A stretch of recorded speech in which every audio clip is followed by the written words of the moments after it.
What if everything you thought you knew about the Philippines was only the postcard version? Beyond the tropical beaches lies a country of more than 7,000 islands, dangerous volcanoes, extraordinary wildlife, centuries of cultural collision, and traditions that can surprise even experienced travelers. This is the real Philippines, and some of what you're about to discover may completely change how you see it. A country divided into 7,641 islands. Imagine waking up in a country where the ocean is not simply a border. It is part of everyday life. As of 2026, the Philippines is recognized as an archipelago of 7,641 islands, scattered across the Western Pacific. For decades, school books commonly listed only 7,107. That changed after improved mapping and satellite technology allowed the National Mapping and Resource Information Authority to identify hundreds of additional islands. Together, these islands contain roughly 300,000 square kilometers of land. The country is traditionally divided into three major island groups: Luzon in the north, the Visayas in the center, and Mindanao in the south. According to the latest official census available by 2026, the Philippines had more than 112,700,000 people as of July 2024. Yet only a fraction of the islands are inhabited. Many are tiny, remote, or covered by forests and rocky coastlines. This geography creates a surprising reality. Traveling inside one country may require a plane, ferry, small boat, bus, or several of them in a single journey. The sea also helps explain why nearby communities can have different languages, food, traditions, and rhythms of life. Manila's dense urban landscape can feel worlds away from Palawan's limestone islands, the beaches of Boracay, or small fishing communities scattered across the Visayas. And here is what makes the number even more fascinating. 7,641 is itself the result of modern geographic surveying. The Philippines is not simply a nation surrounded by water. In many ways, water is what connects it. From crowded ports to quiet coastal villages, Filipinos have built everyday life around the sea, making geography a powerful force shaping the national experience. The Jeepney, a wartime vehicle that became a national icon. Step onto a busy street in Manila, Cebu, or another city, and one vehicle is impossible to miss: the jeepney. Colorful and often covered with chrome, religious images, family names, slogans, or hand-painted designs, it looks less like ordinary public transportation and more like moving street art. The jeepney's story began after World War II. When American forces left the Philippines, many military jeeps remained behind. Filipino mechanics modified them by extending the bodies, adding roofs and side benches, turning vehicles built for soldiers into affordable transportation for civilians. Over time, the design became longer and more elaborate, creating one of the country's most recognizable cultural symbols. For generations, jeepneys became essential to daily commuting because they could carry many passengers along fixed routes at low fares. Riders traditionally enter through the open rear, sit facing one another on long benches, and pass their fare toward the driver through other passengers. A ritual that surprises visitors. By 2026, the jeepney is also at the center of a national transformation.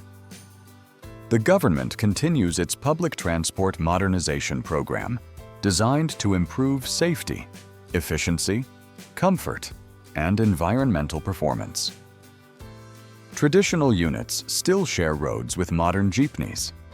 In May 2026, transportation officials confirmed that operators could continue applying to consolidate into cooperatives or corporations until March 2027. The change remains controversial because modernization can be costly for drivers, and small operators whose livelihoods depend on these vehicles. Yet the jeepney's importance goes beyond transportation. Born from the remains of war, reshaped through Filipino ingenuity, and kept alive for generations, it has become a rolling symbol of adaptation, creativity, and everyday life in the Philippines. Christmas begins in September. Imagine walking through a shopping mall in early September and suddenly hearing Christmas music. Decorations begin appearing, holiday advertisements return, and the familiar sounds of the season start filling public spaces. In the Philippines, this is not unusually early. It is part of one of the country's most distinctive traditions. The Filipino Christmas season famously begins with the arrival of the so-called bear months: September, October, November, and December. Government cultural sources describe celebrations as beginning around September and continuing into the first week of January, giving the Philippines a reputation for having one of the world's longest Christmas seasons. But Christmas here is much more than decorations and shopping. The Philippines has a deeply rooted Catholic heritage shaped by centuries of Spanish influence, and one of its most recognizable traditions is Simbang Gabi. Beginning on December 16th, many Filipino Catholics attend a series of 9 masses leading up to Christmas Eve. Some services begin before sunrise, traditionally around 4 or 5 in the morning.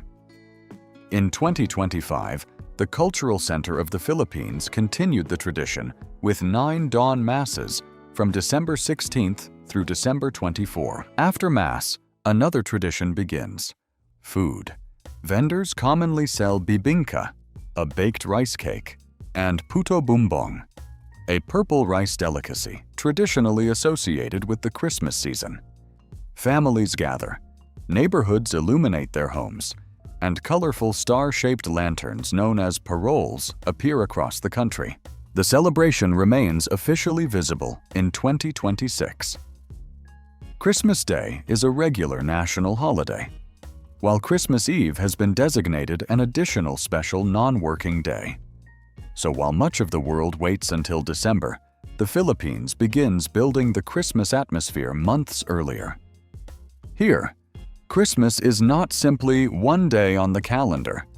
It becomes an entire season of faith, food, family, music, and community. A Southeast Asian country where English is everywhere. Walk into a shopping mall in Manila, turn on local television, enter a university, or simply read the signs along a busy street, and you may notice something unexpected. English is everywhere.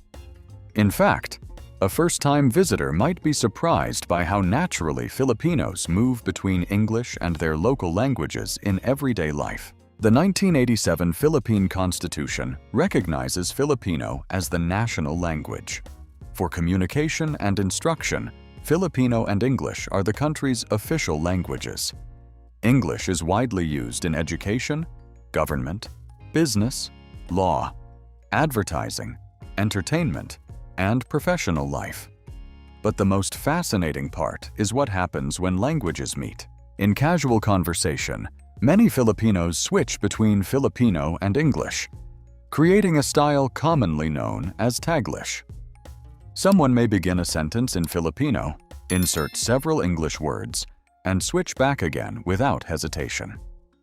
This is not simply a tourist phenomenon. For many speakers, changing languages is a normal part of communication. The country's relationship with English has deep historical roots. After the United States took control of the Philippines at the end of the 19th century, an English-based public education system expanded during the American colonial period. More than a century later, that influence remains highly visible. English ability has also helped the Philippines develop a major business process outsourcing industry. According to the Information Technology and Business Process Association of the Philippines, the sector reached approximately 1.82 million direct employees and nearly $40 billion in revenue in 2025. That combination creates something unusual. In one conversation, you can hear traces of local heritage, centuries of history, and modern global culture all at once. In the Philippines, language is not merely a way to communicate. It is a living record of the country's complicated past and rapidly changing present. One country, more than 100 languages. Travel only a few hundred miles across the Philippines, and something remarkable can happen. The scenery changes, the food changes, and even the language spoken around you may sound completely different. Although Filipino and English connect much of the country, beneath them exists an extraordinary linguistic world shaped by thousands of islands and centuries of migration. According to ethnologues' recent classifications, the Philippines is home to more than 170 living languages. Most belong to the Austronesian language family, but they are not simply different accents of one language. Cebuano, Ilocano, Hiligaynon, Waray, Kapampangan, Pangasinan, and many others have their own vocabulary, pronunciation, and cultural history. Filipino, which is largely based on Tagalog, serves as the national language. Yet Tagalog is only one part of the story. In large areas of the central and southern Philippines, Cebuano is deeply rooted in everyday communication. In northern Luzon, Ilocano is widely spoken, while communities across other islands maintain languages passed down through generations. This means many Filipinos grow up multilingual.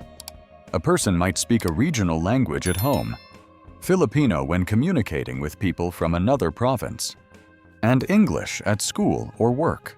Switching between languages can happen naturally, sometimes even within a single conversation. Geography helps explain this diversity. For centuries, mountains, seas, and isolated islands separated communities, allowing distinct languages and traditions to develop. Today, modern transportation and the internet connect these communities more closely. But regional identity remains powerful, and there is another side to this linguistic richness. Some smaller indigenous languages have relatively few speakers and face pressure as younger generations increasingly use dominant regional languages, Filipino and English. Rice fields. Carved into the mountains, high in the mountains of northern Luzon, lies a landscape that almost seems impossible. Instead of flat farmland, enormous green terraces climb the slopes like giant staircases, following the natural curves of the mountains. These are the rice terraces of the Philippine Cordilleras, one of the country's most extraordinary cultural landscapes. For generations, the Ifugao people have shaped steep mountain terrain into productive rice fields using sophisticated knowledge of soil, water, forests, and stonework. Water from forests and mountain springs is carefully directed through irrigation systems, connecting terrace after terrace. Maintaining this landscape requires continuous cooperation, because damage to one section can affect fields farther below. In 1995, UNESCO placed 5 terrace clusters on the World Heritage List. They are located in 4 municipalities in Ifugao Province: Banawe, Hungduan, Kiangan, and Mayoyao. UNESCO describes them as a remarkable example of a living cultural landscape that reflects the relationship between people and their environment. You may sometimes hear claims that the terraces are more than 2,000 years old. However, modern archaeological research has challenged that simple story. Evidence suggests that at least some major rice terrace expansion may have occurred much more recently, possibly during the last several centuries. Their history is still being studied, making the landscape even more fascinating. And these terraces are not frozen monuments. Farming communities continue to live and work around them. That also means they face real pressures. including changing agricultural practices, migration, development, and the enormous amount of labor required to maintain terrace walls and irrigation channels. Here, people did not flatten the mountains to create farmland. They learned to farm with the mountains, transforming an unforgiving landscape into a living system of water, rice, forests, villages, and tradition. Living where the earth and the ocean never truly rest. The Philippines may look like a tropical paradise, but beneath its mountains and surrounding seas lies one of the most geologically and meteorologically active regions on Earth. Much of the country sits along the Pacific Ring of Fire, where enormous tectonic plates interact beneath the surface. For Filipinos, volcanoes, earthquakes, and powerful tropical cyclones are not distant ideas. They are part of the natural environment. Some of the country's most famous landscapes were created by volcanic activity. Mayon is known for its remarkably symmetrical cone, while Tayal rises from a vast volcanic landscape south of Manila. These volcanoes are closely monitored by scientists because conditions can change over time. In July 2026, official monitoring still showed multiple Philippine volcanoes under varying alert levels. But activity beneath the ground is only part of the story. Above the ocean, the Philippines also lies directly in one of the world's most active tropical cyclone regions. According to Pagasa, an average of about 20 tropical cyclones enter the Philippine area of responsibility every year, with roughly 8 or 9 crossing the country. The most active period typically occurs from July through October, when nearly 70% of typhoons in the region develop. This geography has shaped everyday life. Weather bulletins, evacuation planning, hazard maps, earthquake drills, and volcano monitoring are essential parts of disaster preparedness. Communities have learned that conditions can change quickly, especially during the rainy season. Yet the same forces that create danger have also helped create extraordinary landscapes.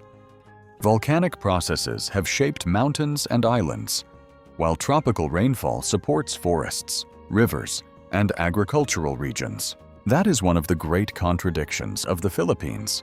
Some of its most beautiful scenery exists because the land itself is dynamic. One of the world's rarest eagles lives here. Deep inside the remaining tropical forests of the Philippines lives a predator so rare that seeing one in the wild can be a once-in-a-lifetime experience.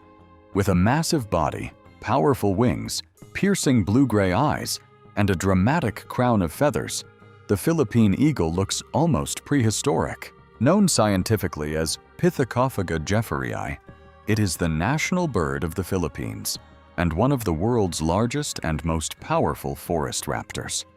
Even more remarkably, it exists naturally nowhere else on Earth. In the wild, Philippine eagles are found on only 4 major islands: Luzon, Samar, Leyte, and Mindanao.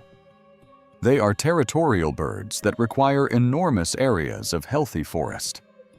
According to the Philippine Eagle Foundation, a pair may need roughly 4,000 to 11,000 hectares of forest, depending on how much prey is available, and their reproduction is extremely slow. Philippine eagles generally take around 5 to 7 years to reach sexual maturity, and a breeding pair normally produces just 1 egg every 2 years.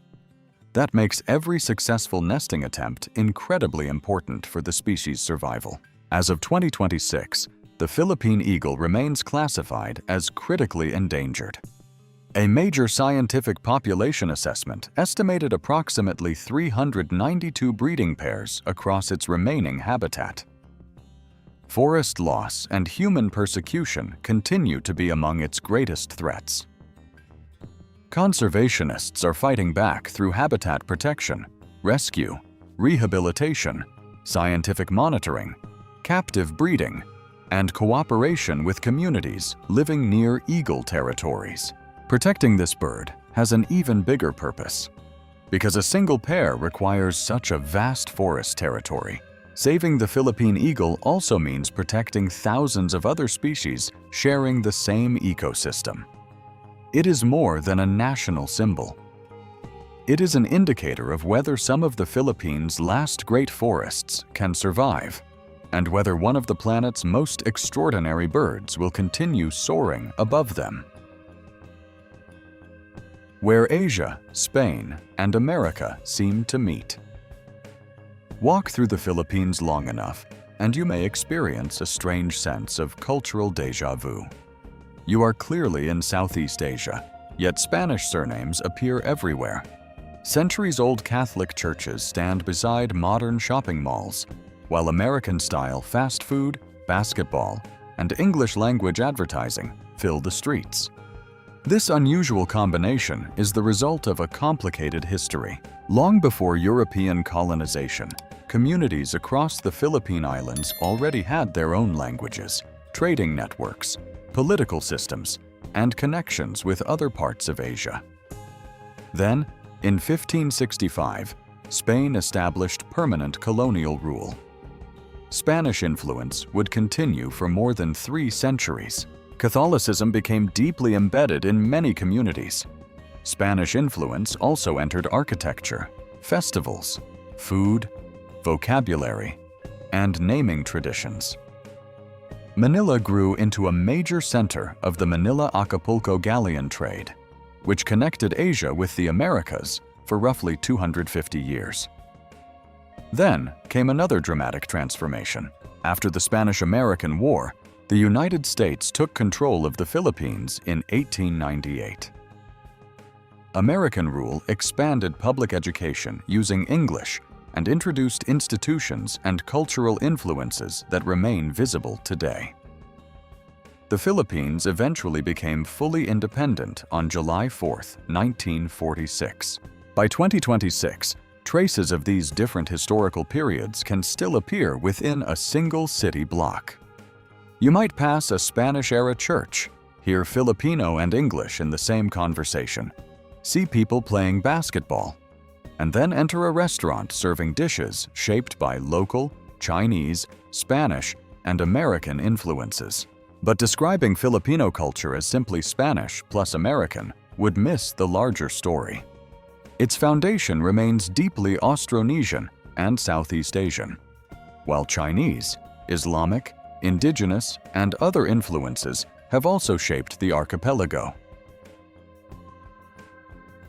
The real Philippines is found in everyday life. After 7,641 islands, ancient rice terraces, giant eagles, volcanoes, jeepneys, and centuries of cultural change, perhaps the most fascinating side of the Philippines is not found in a famous tourist destination at all. It is found in ordinary life. Wake up early in a Filipino neighborhood, and the country begins revealing itself. Small stores known as sari-sari stores open beside homes. Street vendors prepare breakfast. Jeepneys and tricycles begin carrying passengers, while local markets fill with vegetables, seafood, meat, and tropical fruit. Then there is basketball. Despite having a tropical climate and limited connection to the sport's American origins, basketball has become deeply embedded in Filipino culture. Courts appear in schools, neighborhoods, villages, and densely populated urban areas. Sometimes all that is needed is a hoop, a small patch of concrete, and enough space for a game. Music is just as difficult to escape. Karaoke machines can appear at birthdays, family gatherings, neighborhood celebrations, and restaurants. Singing is not reserved for professionals. For many families and communities, it is simply part of social life. Food provides another window into the country. A single table might include adobo, sinigang, pancit, grilled seafood, rice, or regional specialties unfamiliar even to Filipinos from another island. With more than 112 million people recorded in the 2024 census, there is no single version of everyday Filipino life. Life in Metro Manila can be radically different from life in a fishing community in Palawan, a mountain village in northern Luzon, or a city in Mindanao. Income, religion, language, transportation, food, and local traditions can change dramatically from place to place. And perhaps that is the biggest surprise of all. The Philippines cannot truly be understood through beaches and resorts alone. Its real character appears in crowded markets, neighborhood courts, family tables, ferry terminals, roadside stores, songs, languages, and daily routines. The Philippines is far more than tropical beaches and beautiful islands. It is a nation shaped by ancient traditions, dramatic landscapes, complex history, and remarkable cultural diversity. Across thousands of islands, everyday life tells a different story, and there is always more waiting to be discovered.